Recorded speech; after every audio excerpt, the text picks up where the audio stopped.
Good morning. Welcome to the very first Creative Mornings Derby. It's such a pleasure to work with the guys from Mainframe and bring this to the city, and it's really good to see this many people turn out for something that's brand new to the city. There's a couple of ways you can get involved today. So there's a bunch of, the hashtag is around the table, so hashtag CM Derby if you want to join the conversation and share anything from today. At CM_Derby is our community Twitter account. At Mainframe Derby you should already follow because it's been going for ages. At Tim Elliott UK is just me, you can ignore that one. And at We Are FPF are the guys from Future Proof who are filming us today, and you can check in on Facebook and you can do all the usual stuff. It will be a great day. So, Creative Mornings is a global community, and these guys are saying hello from Helsinki, believe it or not. Welcome to Creative Mornings! No, it was DM'd to me on Instagram. They are in Helsinki. It would be a whole different time zone, I believe. I'm not up on my geography, but I'm pretty sure it's not 8:30 or whatever. Hold on. So, Creative Mornings, just to give you an introduction into what it is, there's 202 chapters in different cities around the world, in 65 different countries. We have over 20,000 people every month, with 6,800 talks online. So this guy, Paul Chapman, who will be your speaker today, his talk will be globally available. Global chappers. Oh my God. 8 million video views so far will be 8,000,004 by the time you're done, I imagine, which will be amazing. But we can't do this, like this whole Creative Mornings community, the whole global community is brought to us by global partners that you can see on the bottom. MailChimp, Adobe and WordPress sponsor this whole thing and let people like me do things like this. Got a short video from those guys.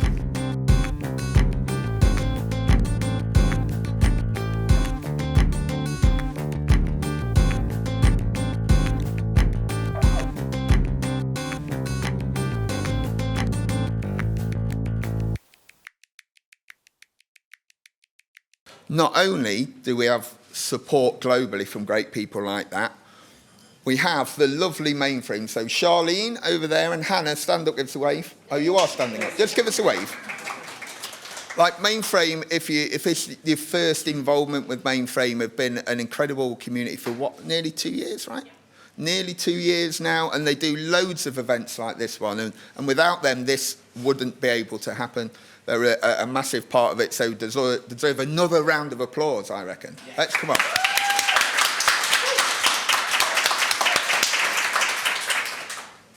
And our other partners are these lovely guys, Rob, Drew and his team at the back from Future Proof Films, who are a local agency doing some amazing video work.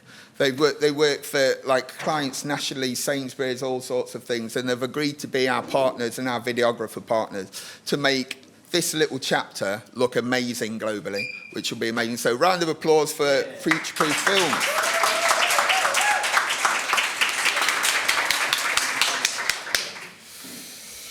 Okay, so Creative Mornings is a monthly lecture series for the creative community, and everyone is creative and everyone is welcome to it. It's not just for marketers, it's here for everybody. And this, every month has a new theme. Today's theme is Preserve, right? And Preserve is chosen by the Charleston chapter in America and illustrated by a chap called Chris Nichols. So this is it. And now, Paul Chapman is going to talk to us about Preserve. Following that will be a quick Q&A. Please welcome, ladies and gentlemen, our very first speaker at the very first Creative Mornings Derby, Mr. Paul Chapman. Thanks very much.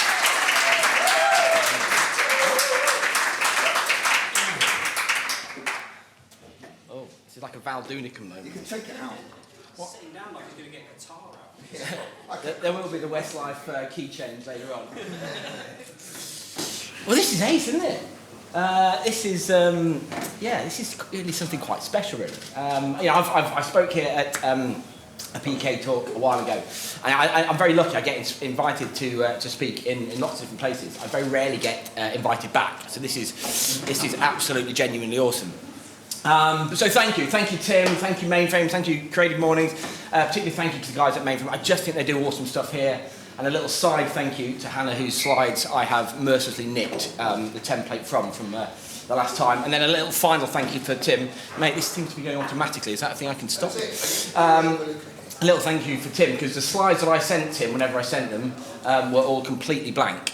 So he managed to somehow rearrange them into kind of proper stuff for me. So we're in. Brilliant. So this is it. So I suppose a little bit about me. I'm a business owner. I own a couple of businesses, all sort of in and around the kind of the marketing space, sort of strategy stuff mainly. I am a celebrity stalker as well, and I'm a man that has a huge love of tweed, which is kind of a big part of my life these days. And this used to be kind of really important to me, and I suppose my business is still very important, but its importance has changed kind of as life has developed over the last kind of few years. And I've gone from this thing that is this kind of the all-consuming, I must do business, to think, well, okay, my business it's a stepping stone. It's simply a means to an end. And I don't know if I'm touching this, mate, but let's keep going. And it's simply kind of a means to an end. And actually, the thing that has become kind of most important to me, which sounds like a weird thing to say, is number two, which is my family.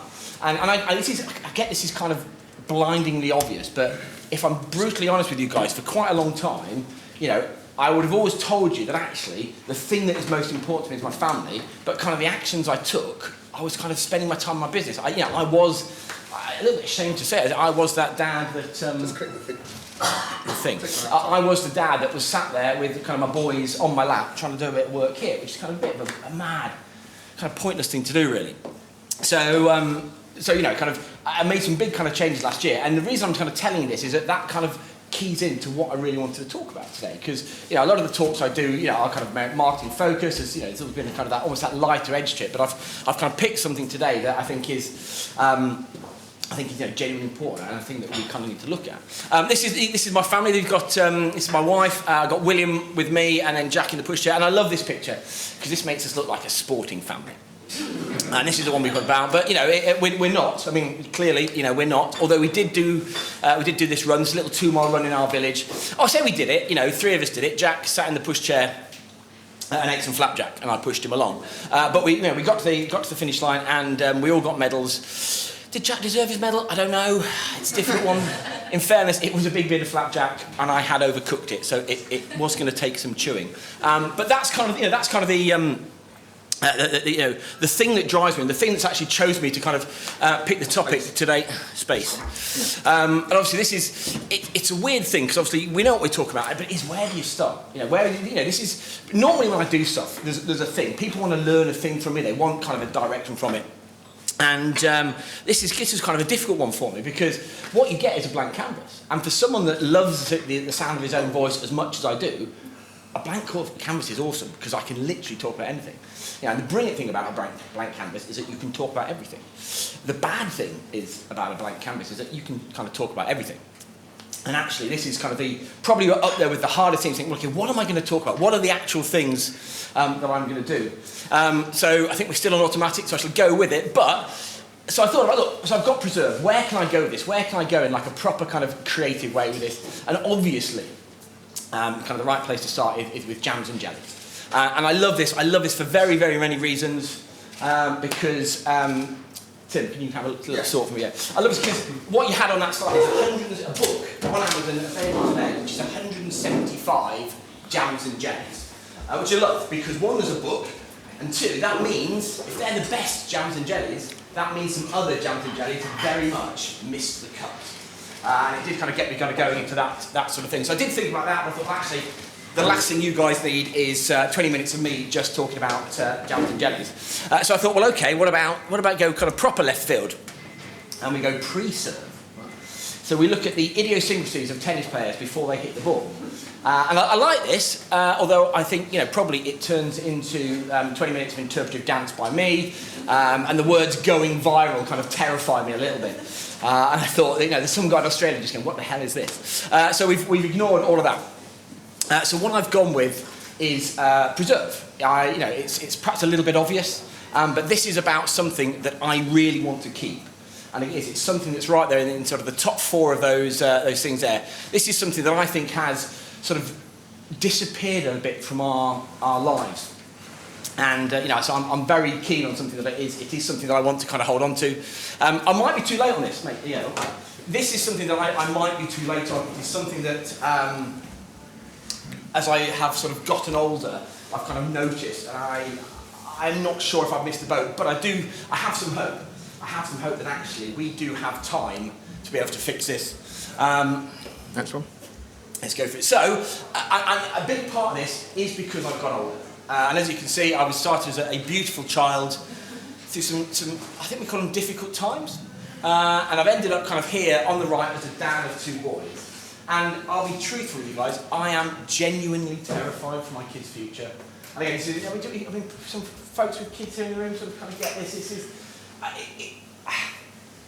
It's kind of beyond my comprehension what's happened kind of in here and what's kind of gone on. And I look at I don't know what we're getting ourselves into. I don't quite know what I'm kind of delivering to my kids. And worst of all, I don't know what I can do about it. And I think that is the thing that's kind of led me to do this thing. And I could have done, thanks mate, I could have done lots of things because I have noticed I am getting significantly angrier. My tolerance level for pretty much everything is dropped right down, and it is something that I notice a lot. And like the smallest thing can send me into kind of like a Daily Mail-esque rage about it. And it is, and I get that this is kind of a weird thing, but this is something. So the thing I want to say is partly driven by the fact that I've got kids, but partly by the fact that I am just getting older and I'm just getting a lot angrier. But there is a real big problem with this which is disappointing when you actually realise that are now live around the world. I simply have no idea what I want to preserve, which is really difficult for a talk like this. Because I know what I want to achieve, but I don't know the thing that I want to save. So what I thought there was no better time to kind of work this through than when you've got an audience and you're being broadcasted around the world. This is, if this is ever a time to be a bumbling, ill-thought-through idiot, when you've got 8 million people looking at you, it's almost certainly the time to go. So the good news is I do know what I want to achieve, and if I just skip on. So what I've done, I've Googled just some headlines from the week. And these are all kind of come from the last week and a half. And again, I don't need to read them out, so it'll just make me cross and then I'll just kind of raid. But you've got that one. You've got this one, which again, I simply don't understand this. I don't understand as a society that where we've got to, where this becomes like a thing, where this kind of stuff happens. And again, just for kind of levity, which is a horrible thing to say, but just so we're not kind of dwelling on those horrendous things, I thought I'd end on this one. And again, I'm sure a lot of you saw this. As a lady put a picture of herself online, and some mindless dickhead. How are we with the swearing? It's okay. It's out there now. Let's carry on. Oops. Sorry, Mum. Some mindless idiot has gone on and just, like, out of nowhere, just said this dress isn't right for you, which I just simply don't get. And the reality is, the reason why this is something I want to preserve is the fact that, 10 years ago, no one would have done this. It just wouldn't have happened. And again, I think there's a cultural thing. I think it'd be really easy to kind of blame social media for this. Social media is the new bankers. It's a thing that we blame for everything. But I don't think that's it. Yes, admittedly, you'd have had to have, if you wanted to, complain about someone's dress, you'd have had to see it. You then have to find that person's address. You'd have to write them a letter, put it in an envelope. And again, there's a lot involved there that is going to stop it happening. But I think bigger than that, it is it's a culture thing. I think something has happened over the last few years that has not made this okay, but hasn't made it, is not kind of absolutely damned by society, if that makes sense. And that's the thing that I want to make that change. Because this is, I was badly bullied as a kid and I hated it, and it was a big part of kind of what happened, what I was like, my sort of shaped my life. I don't want my kids to go through that. And I get this is, this is a tiny kind of little speck in the hurricane, but I think there is a big part of this. And I think actually, if we work this through, there are things that we can do at the end of this that actually will, it'll make the world a better place. It comes in my kind of, my Mr. Universe stands here, but there will be things that we can do. So I thought, what I'd like to kind of reverse this. I would like to try and find a way just to do it. And I think, what I've got today is some thoughts on it, and I would love to have the perfect scenario here. I would love to have like the end point here. I don't think we have it, but what I've got is some ideas that I think might help, and I think that has led me to work toward the place. Well, okay, there is a thing that we can do now. So we've got ahead into the first one. So it struck me, look, is this thing kind of simply decency? Is it now kind of common decency? Is that what we're missing? And I don't know. I think it's a part of it. But again, a big problem with decency is that it is so reliant on factors about it. It is so linked to society and society's thought. I mean, you look at something like this. This is less than 100 years. Like less than 100 years between these kind of styles of swimsuits. And that's a real kind of issue with decency. The fact that it has, if you'd worn the one on the right 100 years ago, and hopefully if you wore it now, but if you wore the one on the right 100 years ago, you'd be kind of laughed at anywhere. You'd be in jail. The whole thing would have been simply too much for society to take. Now whilst we perhaps bat an eyelid and kind of take the mickey, he's not being kind of shoved off stage. He's not being kind of put somewhere else. You think this is a problem? You say, well, okay, if we just need to be more decent, decency is based on and linked to our societal norms at the time, and thus trying to say, well, okay, you've got to be more decent. It doesn't make it a thing. It's not a thing that we can kind of hold on to because it's too intrinsic. It's too governed by the stuff around us. So whilst I think it's a part of it, I don't think it's the answer here. So that kind of led, well, okay, what about, is it values? Do we all just need to have kind of better values? And I think, again, I think yes, it is a part of it. I think it is a part of it, but I don't think it's the part of it. I mean, I think the problem with values is that it's all about looking in the mirror. So you need to be able to look in the mirror to kind of even start to have values, but where does that lead you? How do you say, well, I've now got values? I mean, I'd be really interested in a show of hands. I don't know if it's a thing we should do, but who here has got values? Who here would happily tell us what one of those values is? Everyone's like that. Values? No, I've got a van, and that's not like a detriment. And there one guy back who you should definitely kind of hear from. But this is not like, oh God, what we're doing here. But if you think about it, it's a hard thing to have. We might be able to say what we do value, like we value our freedom or whatever. But it's not that holding on to something. It is what's it feel? What are the intrinsic things that drive us? And I think if you're all brutally honest with that, and maybe it's me, maybe I'm just like a stone-cold, valueless dinosaur who gets cross in tweed, but my gut reaction is that you guys probably, even though you said, oh, I've got values, and that's all right, well, if you actually try to articulate them and talk about how your values are part of it, I bet that's really hard. I bet that's a kind of a difficult thing. And it's not the answer to kind of this. It's not going to stop people kind of doing that immediacy of kind of, being nasty to people online, because it takes too much thought. If we're going to make a change, it's got to, with everything, it's got to be baby steps. It's got to be baby steps. And we have to give them kind of something to, the first step. I need to be able to put down that first step and say, step here first, and then go on. Because if we can't do that, it's not going to go. And again, that's the problem with the values. I think they're too personal. I think they are too transient. I think it's too big a first step.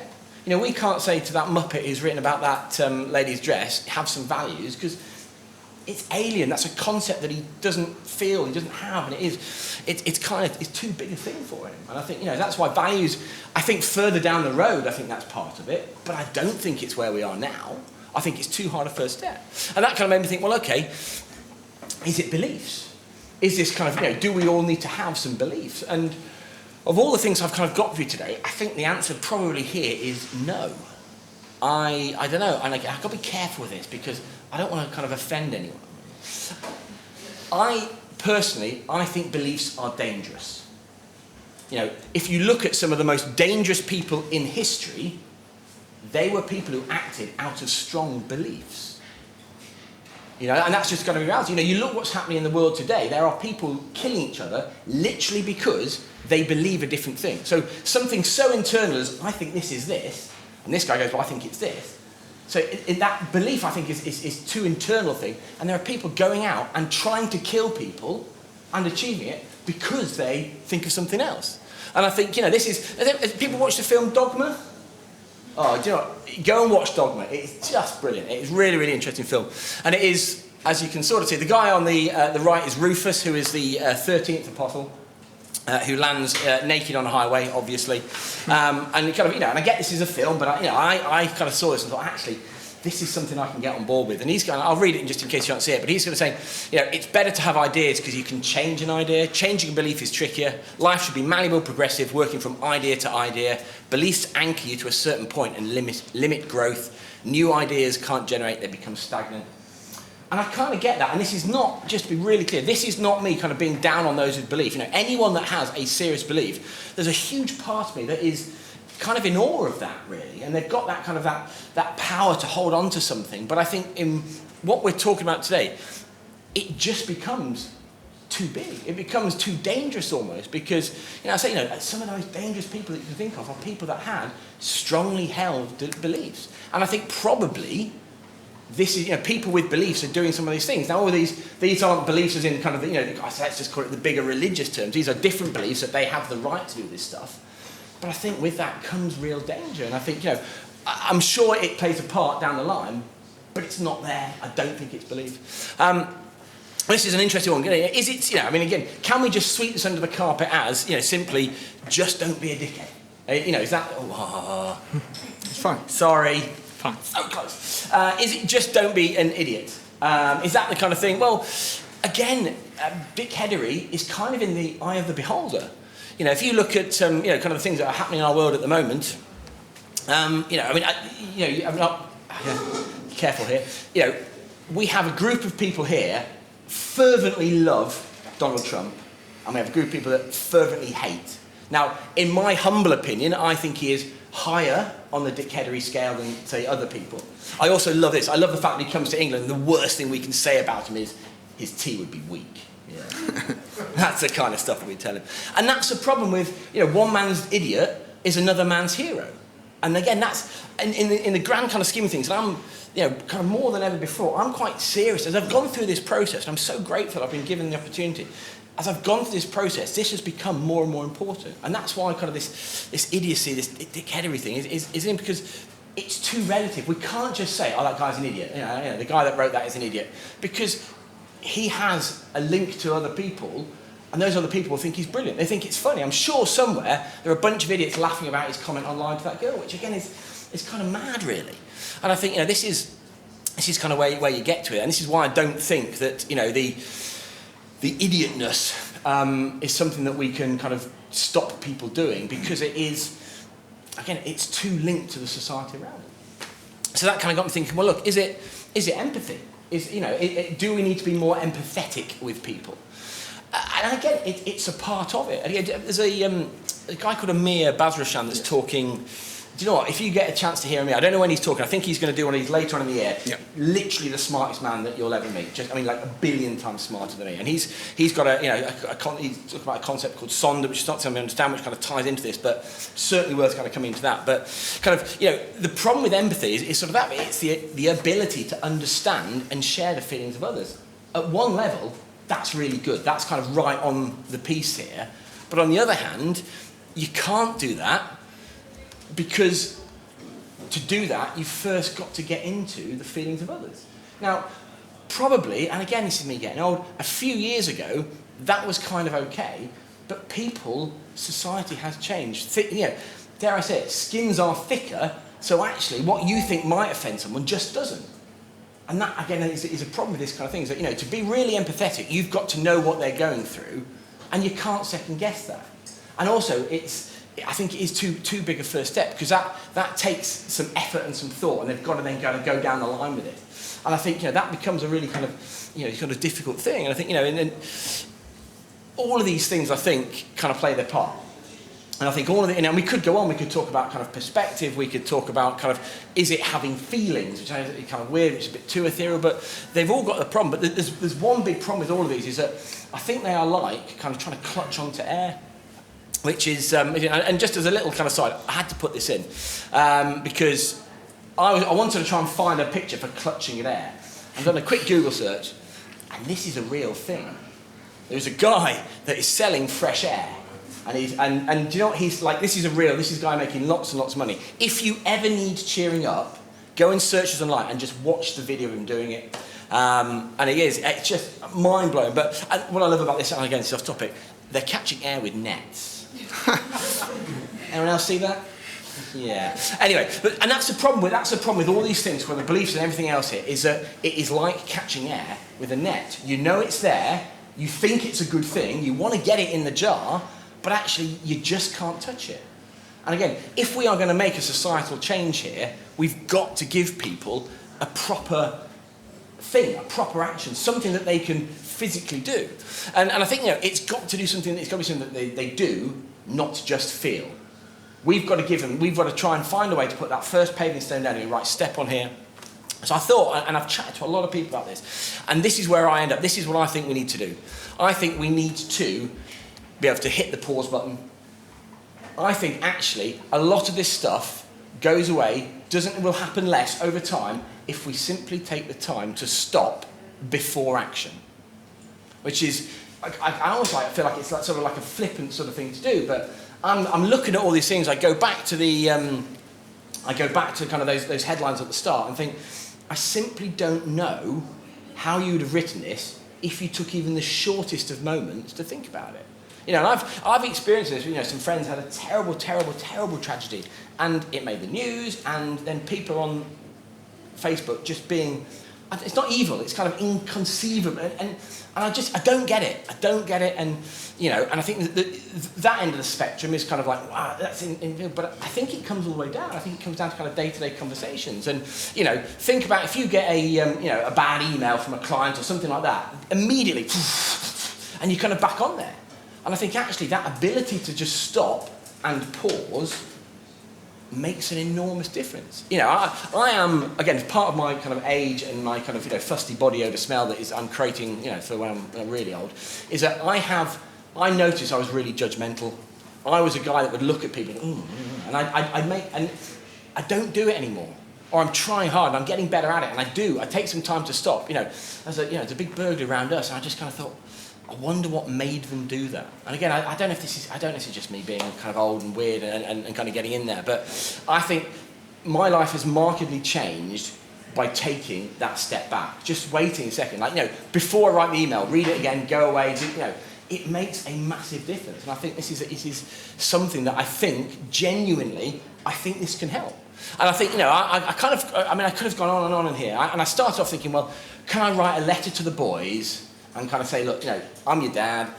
This is your plan for life. And it just got too big and too messy and that.